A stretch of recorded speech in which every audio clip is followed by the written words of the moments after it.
Bullies touched the girls behind. Big mistake. She was a deadly fighter. Maya Rodriguez had mastered the art of becoming invisible, a skill honed through 7 school transfers in 8 years as her father's military career dragged their family across the country. At Lincoln Preparatory School, she maintained her practiced anonymity. Shoulder-length auburn hair always braided back, oversized sweaters hiding her athletic frame, and dark-rimmed glasses that served as both vision correction and a barrier between herself and the world. What her new classmates at Lincoln Prep couldn't possibly guess was that Maya had been training in mixed martial arts since she was 7 years old. Her father, a former Army Ranger, had insisted on comprehensive combat training after a frightening incident at their base housing. 9 years of disciplined instruction had transformed her into a formidable fighter, skilled in Brazilian jiu-jitsu, kickboxing, and tactical defense. She could disable opponents twice her size with surgical precision, yet Maya never advertised these abilities. Her father had drilled into her that fighting skills were a last resort, tools for protection rather than intimidation. Lincoln Preparatory sprawled across 20 acres in the heart of suburban Phoenix, educating nearly 2,000 students from affluent families. After a month of careful observation, Maya had mapped the dangerous zones, the isolated hallway near the athletics building, the hidden alcove behind the Performing Arts Center, and the grand staircase where the school's social elite held court. These predators were led by Derek Hamilton, a charismatic senior with platinum hair, designer clothes, and the kind of confident smile that fooled adults but never victims. His lieutenants were Ryan Torres, a massive linebacker whose aggression far outweighed his intelligence, and Alex Chen, a calculating junior who seemed to feed on others' misery.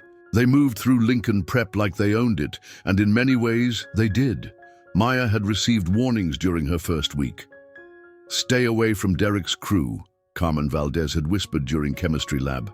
"They pick a new target every semester. Last year they tormented a freshman so badly her parents hired lawyers." For 6 weeks, Maya had successfully avoided their attention by taking alternate routes, eating lunch in the library, and perfecting the art of invisibility. But invisibility, Maya was learning, had its limits. The harassment began subtly, as it always does. Maya was rushing to AP Literature when she rounded a corner and nearly collided with Ryan. "Watch it," he growled, studying her with predatory eyes. "Sorry," Maya mumbled, trying to step around him. "Wait up," he called after her. "You're the military brat, right? What's your name?" Maya hesitated before responding without turning around. "Maya." "Maya," Ryan repeated, drawing out the syllables mockingly. "Better watch where you're going next time, Maya." She felt his stare burning into her back as she hurried away, recognizing that calculating look, the expression of a predator evaluating potential prey. The next day, her textbooks were accidentally knocked from her hands at her locker. She looked up to see Alex walking away with his friends, laughing. "Oops," he called over his shoulder. "Butterfingers." A few days later, Derek himself appeared beside her table in the library during what she'd thought was a safe lunch period. "So you're our new charity case," he said conversationally, as if they were old friends. "Maya, nobody from nowhere." Maya kept her eyes on her book, just trying to eat in peace. "We're all somebody," she replied quietly. Derek chuckled at her response. "Here's the thing, transfer girl. There's a hierarchy here. And rule number 1 is knowing your place." He leaned closer, his voice dropping. "And your place isn't sitting here among the regular students. Your place is... well, we'll figure that out for you." Maya felt her muscles tense, her body instinctively preparing for conflict. She consciously relaxed, focusing on her breathing as her sensei had taught her. "This isn't the dojo. This isn't a sanctioned match. You cannot engage here." "Thanks for the orientation," she replied calmly, gathering her things. "But I can find my own place." Derek's hand shot out, gripping her wrist, not painfully, but firmly enough to establish dominance. "That's not how this works." For a split second, Maya calculated exactly how she could break that grip, how easily she could flip Derek across the table, how quickly she could apply a chokehold that would leave him gasping. Instead, she did what was expected of the timid new girl. She pulled away and left the library, their laughter echoing behind her. The incidents escalated from there. Her books were regularly swept to the floor. Her locker was vandalized with superglue. Whispers followed her through hallways, spreading rumors about why she'd transferred. Cruel comments about her appearance and quiet demeanor. Anonymous objects flew at the back of her head during classes when teachers weren't looking. None of this was new to Maya, and nothing she couldn't endure. She kept to herself, completed her assignments, and focused on surviving each day. At night, she would train in their garage gym, working through her frustrations on the heavy bag, reminding herself why she didn't fight back. It's never worth it. It only makes things worse. It's exactly what they want. A reaction. But Derek and his crew seemed to interpret her non-response as further invitation. They were used to getting reactions, tears, anger, begging. Maya's composed detachment clearly frustrated them, pushing them to escalate their efforts. 6 weeks into the semester, Maya found herself trapped in the main stairwell after school. She had stayed late for a study session in the library, and the hallways were mostly empty. She saw them approaching, Derek leading, with Ryan and Alex flanking him like loyal enforcers. There was no escape route. "Well, look who we have here," Derek announced, his voice echoing in the empty stairwell. Maya nobody, all by herself. Maya gripped her backpack strap tighter. "I need to get home. Did you hear that, guys?" Derek looked at his companions. "She needs to get home. Probably has to go cry to Daddy about how mean everyone is at her new school." "I've watched her in gym class," Ryan added. "She always changes in the bathroom stall, probably ashamed of her body." He made a disgusted face. Not that there's much to see anyway. Maya felt heat rise in her cheeks. It was true that she changed privately, not from shame, but because she didn't want anyone to notice the defined muscle that would reveal her training. "Just let me pass," she said, trying to keep her voice steady. "Or what?" Alex stepped closer. "What are you going to do about it?" "Nothing," Maya thought. "I'm going to do nothing because that's what I always do." That had been the rule. It was the rule at her last school, and the one before that. Keep a low profile, avoid confrontation. We'll be moving again soon enough. Except her father had promised they were staying this time, at least until graduation. This wasn't a temporary situation she could endure. This was her reality now. "I just want to go home," she repeated, hating how small her voice sounded. Derek positioned himself directly in her path, completely blocking it. "You know what your problem is, Maya. You think you're better than us. Walking around all quiet and mysterious, like you're above everyone. You can't even be bothered to react." "I don't think that at all," Maya said. "Liar," Alex hissed. "Everyone talks about how you look at people like they're beneath you." This wasn't true.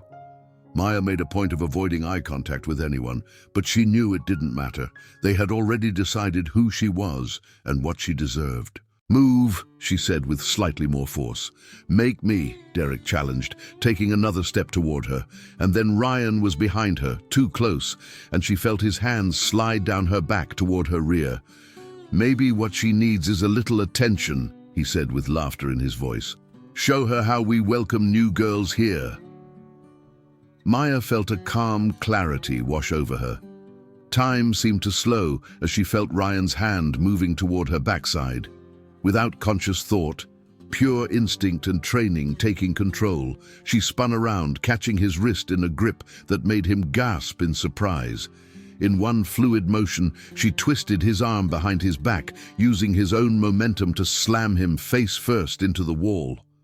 "What the?" Derek began, but he didn't finish the sentence because Maya had already released Ryan, who slumped to the floor in shock and turned her attention to the ringleader. She moved with a speed that seemed impossible for someone her size, sweeping Derek's legs from under him with a practiced kick. He landed hard on his back, the air rushing from his lungs in a pained wheeze. Alex, seeing his friends taken down in seconds, rushed at Maya with a wild, angry yell. She sidestepped easily, using his own momentum against him, and threw him over her hip. He landed next to Derek with a thud that echoed through the stairwell. The entire confrontation had lasted less than 10 seconds. Maya stood in the center of the fallen bullies, her breathing even, her stance balanced and ready. 9 years of training had made these movements as natural to her as walking.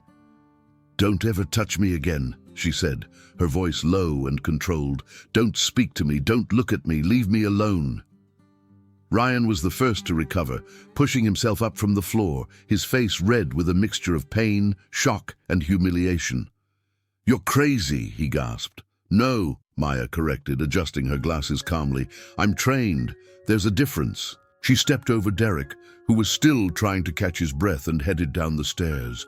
Only when she was outside the building, the cool Arizona air hitting her face, did she allow herself to feel the weight of what had just happened. Her hands trembled slightly, not from fear, but from the rush of adrenaline and the release of weeks of pent-up tension. Dad is going to be furious, she thought, but deep down, she knew her father would understand. This wasn't about showing off or seeking a fight. This was legitimate self-defense. What Maya didn't realize was that they hadn't been alone in that stairwell. Carmen, the girl who had first warned her about Derek's crew, had been coming up the stairs and had witnessed the entire confrontation. By the next morning, the story had spread throughout Lincoln Prep like wildfire, growing more elaborate with each retelling. Maya arrived at school to find people staring at her, conversations stopping when she walked by, but it was different from before. There was no mockery in these stares, no cruel amusement. Instead, she saw something new: respect, awe, and more than a little fear. "Is it true?" Carmen cornered her before first period. "Did you really put all 3 of them on the ground?" Maya felt her stomach drop. "I don't want to talk about it." "They're saying you're like some kind of ninja," another girl chimed in. "That you flipped Ryan over your head. That's not exactly—" "Derek's telling everyone he let you win," a boy Maya had never spoken to added. "But Alex has got a bruise the size of a grapefruit on his back, and Ryan can barely turn his head." Maya closed her eyes briefly. This was exactly what she hadn't wanted. Attention, rumors, becoming the center of gossip. But there was no undoing what had happened. She made it through the morning in a haze of whispers and stares. By lunchtime, she'd heard at least 5 different versions of the fight, each more exaggerated than the last. According to some, she had knocked all 3 boys unconscious. Others claimed she had martial arts weapons hidden in her backpack. One particularly creative freshman was telling anyone who would listen that Maya was in a secret military training program. But the most surprising part was that Derek, Ryan, and Alex were nowhere to be seen. They weren't in the cafeteria at their usual table, weren't patrolling the hallways between classes. It was as if they had vanished. Maya was sitting alone at lunch, picking at her food and trying to ignore the stares, when she felt someone slide onto the bench across from her. She looked up to find Derek sitting there, but not with his usual swagger. His shoulders were hunched, his eyes downcast. A bruise was forming along his jawline where he'd hit the floor. "What do you want?" Maya asked, immediately on guard. Derek glanced around, clearly uncomfortable with the dozens of eyes watching them. "I just wanted to say, what happened yesterday, it shouldn't have happened, and it won't happen again. If you and your friends leave me alone," Maya finished for him. Derek nodded slowly. "That's fair." He paused, then added in a lower voice, "Where did you learn to fight like that?"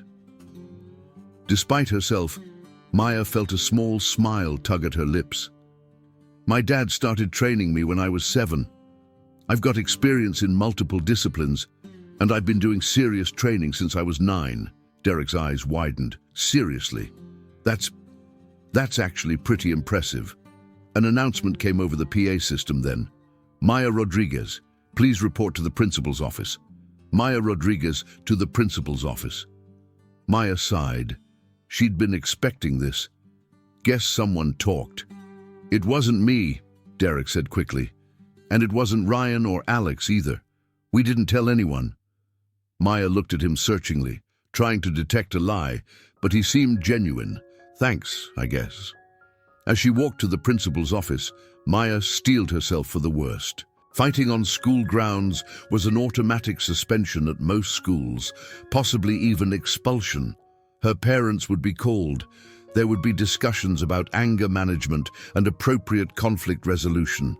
She'd been through it before at her second school, when she'd finally snapped after months of bullying. The irony was that the bullies had received no punishment beyond a stern talking to. Principal Washington was a distinguished African-American woman with silver-streaked hair and penetrating brown eyes. She gestured for Maya to take a seat across from her desk. "Miss Rodriguez," she began, "I've heard some concerning reports about an altercation yesterday afternoon." Maya took a deep breath. "Yes, ma'am. Would you care to explain what happened?" Maya told her the truth, not embellishing or making excuses. She explained how Derek, Ryan, and Alex had been harassing her for weeks. She described being cornered in the stairwell and how Ryan had tried to grope her. She admitted to using her martial arts training to defend herself. "I know fighting isn't allowed," she concluded, "and I'm prepared to accept whatever punishment you think is appropriate. But I want to be clear that I didn't start this, and I only did what I felt was necessary to protect myself." Principal Washington had listened without interruption, her expression revealing nothing. Now she leaned forward, hands clasped on her desk. "Miss Rodriguez, are you aware that we have security cameras in all stairwells?" Maya's heart sank. "No, ma'am." "Well, we do. And I've reviewed the footage from yesterday afternoon quite carefully." The principal picked up a remote and turned toward a small screen on her wall. "Would you like to see it?" Without waiting for a response, she pressed play. The grainy black and white footage clearly showed Maya being cornered, showed Ryan's hand moving toward her backside, showed her efficient self-defense moves that put all three boys on the ground without causing serious injury. The entire incident, just as Maya had described it, was there on film. Principal Washington paused the video. "Sexual assault is a serious offense at this school, Miss Rodriguez. So is physical intimidation and bullying. All three of these young men have been suspended, and Mr. Torres is facing additional disciplinary action for his inappropriate touching." Maya blinked in surprise. "I'm not in trouble? For defending yourself against unwanted sexual contact?" "Certainly not." Principal Washington's expression softened slightly, "though I would appreciate it if you would consider less dramatic methods of self-defense in the future. Perhaps a shout for help or reporting harassment to a teacher before it escalates to this point." "Yes, ma'am," Maya said, relief washing over her. "That said," the principal continued, "your martial arts skills are quite impressive. Our Girls Empowerment Club could use someone with your expertise. Perhaps you'd consider volunteering as a peer instructor. It might be a more constructive outlet for your abilities." Maya felt a genuine smile spread across her face for the first time in weeks. "I'd like that a lot, actually." When Maya returned to class, the whispers followed her, but they were different now. News of the suspended bullies had spread, along with rumors that Maya had been asked to teach self-defense rather than being punished. By the end of the day, 3 different girls had approached her about learning that move she'd used on Ryan. The real change came the following week when Derek, Ryan, and Alex returned from their suspensions. They were subdued, avoiding eye contact with Maya when they passed her in the hallways. Ryan in particular seemed to give her a wide berth, staring at the floor whenever she was nearby. But on Wednesday, something unexpected happened. Maya was eating lunch with Carmen and a few other girls when Derek approached their table. The conversation immediately died as everyone watched warily. "Can I talk to you?" he asked Maya. "Alone?" Maya hesitated, then nodded. "I'll be right back," she told her new friends. She followed Derek to a quiet corner of the cafeteria, maintaining a careful distance. "What is it?" Derek rubbed the back of his neck, clearly uncomfortable. "I just wanted to apologize, I guess, for everything. What we did was messed up." It wasn't the most eloquent apology, but the red flush creeping up Derek's neck suggested it was sincere. "Okay," Maya said simply. "That's it? Okay? What do you want me to say, that I forgive you?" "I don't know if I do yet." Derek nodded slowly. "That's fair. I've been thinking a lot during suspension, about why I do the things I do, and I'm not proud of it." "You shouldn't be," Maya agreed, "I know." He hesitated, then added, "My older brother, he's kind of a jerk, always talking about being alpha, being tough, not taking crap from anyone. And I guess I thought that's what I was doing, being tough. But really, I was just being him." Maya hadn't expected this level of self-reflection from Derek. She studied his face, seeing vulnerability there that he usually kept carefully hidden. "You don't have to be like him," she said finally. "You can choose to be better." "I don't know how," Derek admitted. Maya considered him for a moment. "Well, for starters, you could help me with something. I'm teaching a self-defense workshop for the girls' club next week.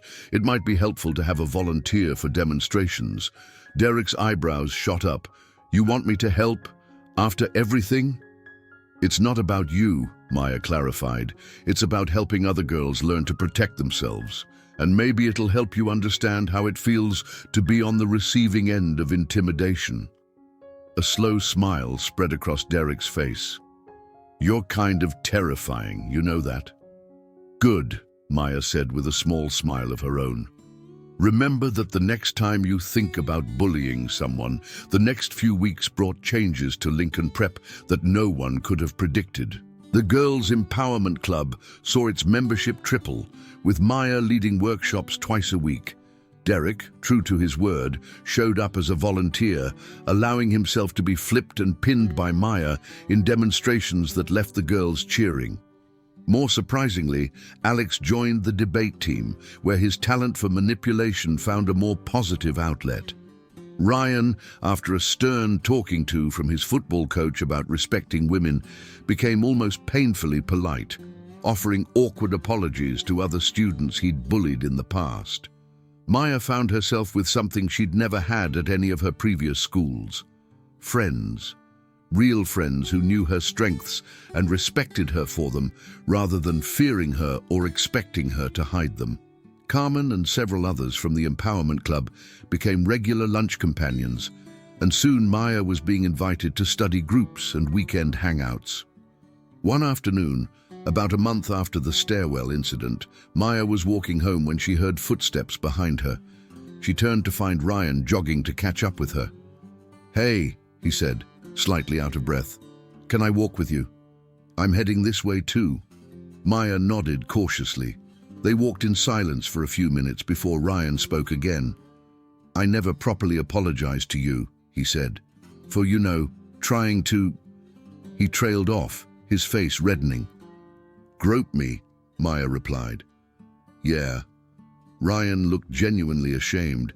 "It was wrong, really wrong, and I'm sorry." "Why did you do it?" Maya asked, genuinely curious. Ryan was quiet for a long moment.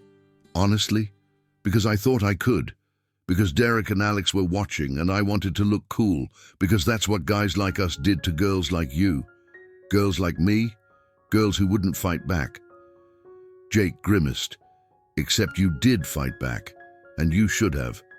What I did, what I tried to do, it wasn't okay." Maya studied him as they walked. "No, it wasn't. But I appreciate the apology." "My little sister joined your empowerment class," Ryan said after another silence. "Isabella, she's a sophomore." Maya nodded. She remembered Isabella, a quiet girl with the same dark hair as Ryan, but none of his former confidence. "She's got good instincts." "Yeah, well, I don't want her to ever feel like she can't protect herself." Ryan kicked at a stone on the sidewalk. "I don't want her to be afraid of guys like me." "Then don't be that guy," Maya said simply. Ryan nodded slowly. I'm working on it. When they reached the corner where their paths diverged, Ryan offered his hand. No hard feelings? Maya hesitated, then shook it. Getting there. That evening, as Maya trained in the garage with her father, landing precise kicks against the heavy bag, she told him the whole story, how she'd been bullied, how she'd finally fought back, and how things had changed since then. I'm sorry I didn't tell you sooner, she finished. I was afraid you'd be mad that I used my training that way. Her father adjusted her stance slightly, the way he'd been doing since Maya was 7 years old. Maya, I never taught you to fight so you could hurt others. I taught you so you would never have to be afraid. But you always said fighting should be the last resort, Maya reminded him. And was it? Her father asked. Had you tried everything else? Maya thought about the weeks of avoidance, of keeping her head down, of enduring the harassment without complaint. Yes, she said finally, it was the last resort. Her father nodded approvingly. Then you did exactly what you were trained to do. You protected yourself without causing unnecessary harm. He held up the focus mitts. Now show me that combination again. As the semester progressed, the legacy of what the students now called the Stairwell Showdown continued to ripple through Lincoln Prep. The principal implemented a stricter anti-bullying policy. The Girls' Empowerment Club became one of the most popular extracurricular activities. Derek, who had never shown much academic interest before, discovered a talent for peer mediation. But for Maya, the most significant change was more personal. For the first time, she moved through school without hiding who she was. She still wore her glasses, still struggled with her unruly hair, still preferred books to parties. But she no longer hunched her shoulders or avoided eye contact. She stood tall, spoke clearly, and let her strength show in ways that went beyond physical demonstrations. On the last day before winter break, Maya found a small package in her locker. Inside was a keychain with a tiny pair of boxing gloves and a note that read, "To the girl who taught us all to stand up for ourselves. Thanks for the wake-up call. DR&A." Maya smiled as she attached it to her backpack. She'd come to Lincoln Prep expecting to be invisible, to get through the next year and a half without making waves. Instead, she'd found her voice, her confidence, and a place where she truly belonged. As she headed to the cafeteria to meet her friends, Maya reflected on everything that had changed since that day in the stairwell. The bullies had chosen the wrong girl to target, yes, but maybe in a strange way, they'd chosen exactly the right one, the one who could show them and everyone else that strength wasn't about intimidation or fear, but about standing up for what was right, protecting yourself and others, and having the courage to be exactly who you are. Maya pushed open the cafeteria doors, her head held high. The shy new girl was gone.